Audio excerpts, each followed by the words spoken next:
Well, a happy Friday, first off, to everybody out there in Radioland listening. I'm sorry, I promised I'd never do that, and I just broke my own rule.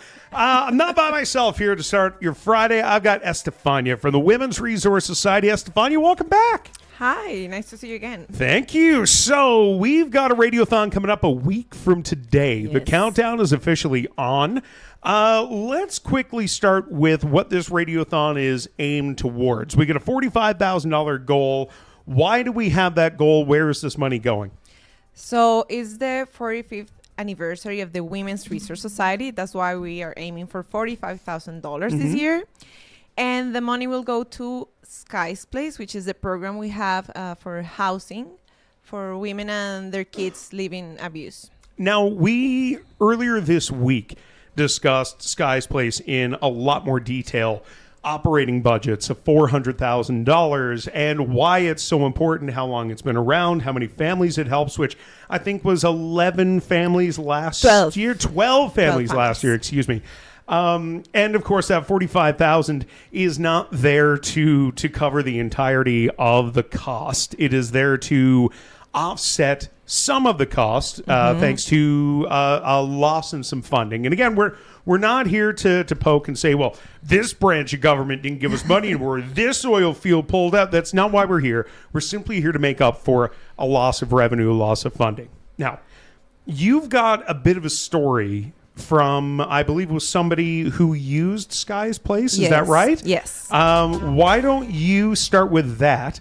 And we'll come back to what kind of donations we're taking after, because this is not your traditional Radiothon where we're only looking for cash, money, debit, credit, that type of thing. So please, story first. Yeah, so this lady, she used to live at Sky's Place years ago, and she now gathered the strength and the courage to share her story. Which we appreciate. Of course, incredibly difficult stories to tell, right? When we're talking about women and children escaping violence, it can be hard to open up. It can be hard to share. Yes. So we appreciate her and anybody else who has availed of Sky's Place. If you want to share such a story, we're encouraging you to reach out, whether it's this week or next week. We'd love to hear from you. But Estefania, please. Yeah, so I chose a specific part of her story. I didn't know where to go, and that's when I found the Women's Resource Society. When I walked into their office, I felt small. I told myself I didn't deserve help because it only happened once, the abuse. They sat with me, listened, and gently reminded me that living was enough, that preventing my children from growing up in violence was enough, and that we were on the brink of homelessness. They told me to write my story and apply. Within 30 days, I was offered a home at Sky's Place. My family gathered mismatched furniture from garage sales so I could live without taking anything he could use as an excuse to come back. That home changed everything. My children played safely in the backyard with other kids who were also rebuilding their lives. I could breathe. For the first time in years, we had stability. One afternoon in December, just before Christmas, I came home to find 2 large bags and a crate at our door. Christmas pajamas, toys, books, and all the fixing for dinner. Donations from the Women's Resource Society. As if a safe roof over our heads wasn't enough. I cannot describe the weight that lifted off my shoulders. That Christmas still brings tears to my eyes. Oh my God. Yeah. Got the chills.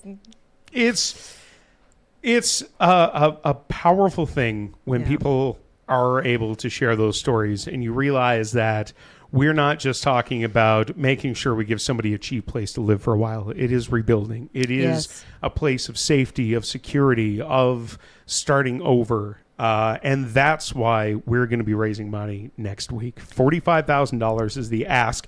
But as I said, this is not a traditional Radiothon where we say, well, you can call this number, you can go online, or you can give us cash. Because Women's Resource Society can accept food, can accept personal hygiene products, and specifically at the shelter can accept donations of clothing as well.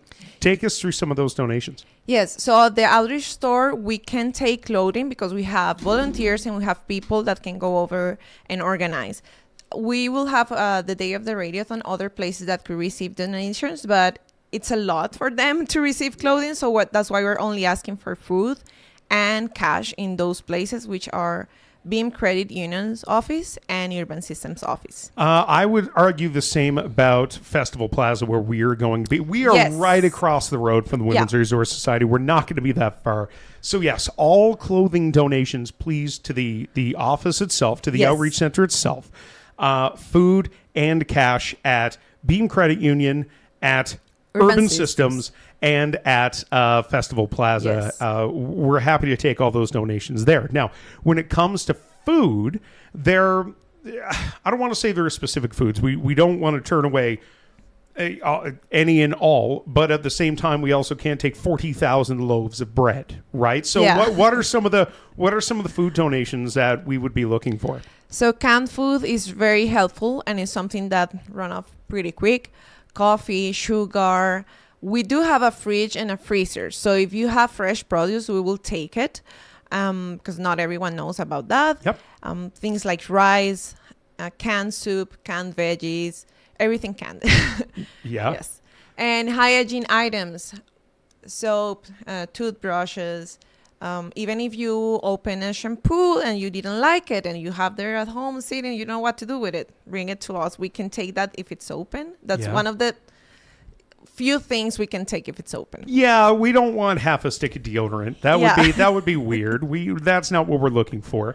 But shampoos, conditioners, toothbrush, toothpaste, mouthwash, feminine hygiene products. Hygiene products, yeah.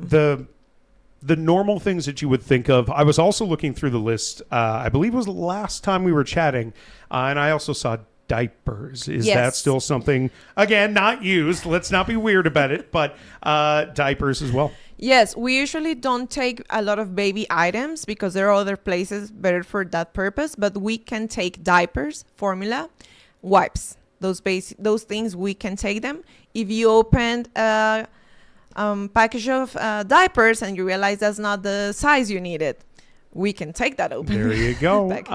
So we are looking for more than just monetary donations coming up next Friday. Monetary is the goal, but that's not to say that if you do have, like you say, the wrong size diapers, or your child has grown out of those and you no longer need that box, that those should go to the trash. We can make use of those. Yes, and in terms of clothing, because we have limited space, we're focusing on winter items, specifically gloves. Those run pretty fast.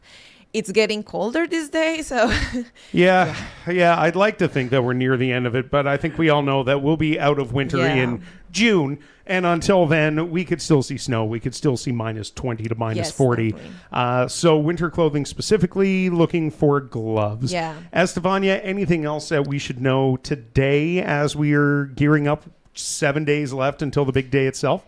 Any question, you can call me. You can call the Women's Resource Society. My email is fundraising@fsjwrs.ca. Our phone number is 250-727-1121. I finally said that. Listen, we forget our own phone number. We don't call it a lot, but I get it. Yes, and just come up that day at the Festival Plaza between 6 a.m. to 6 p.m. Donations over $50 will participate in a Skip the Dishes gift card, $100 Skip the Dishes gift card. There you go. Estefania, thank you so much for dropping by. We always appreciate it. We appreciate the work we're doing with the Women's Resource Society. And personally, I appreciate your David Bowie sweater. So shout out to David Bowie. We'll certainly chat with you soon. Thank you. This community interview is supported by your Member of Parliament, Bob Zimmer. Stop by his office in Fort St. John at 9916 100th Avenue and in Dawson Creek at 10421 10th Street.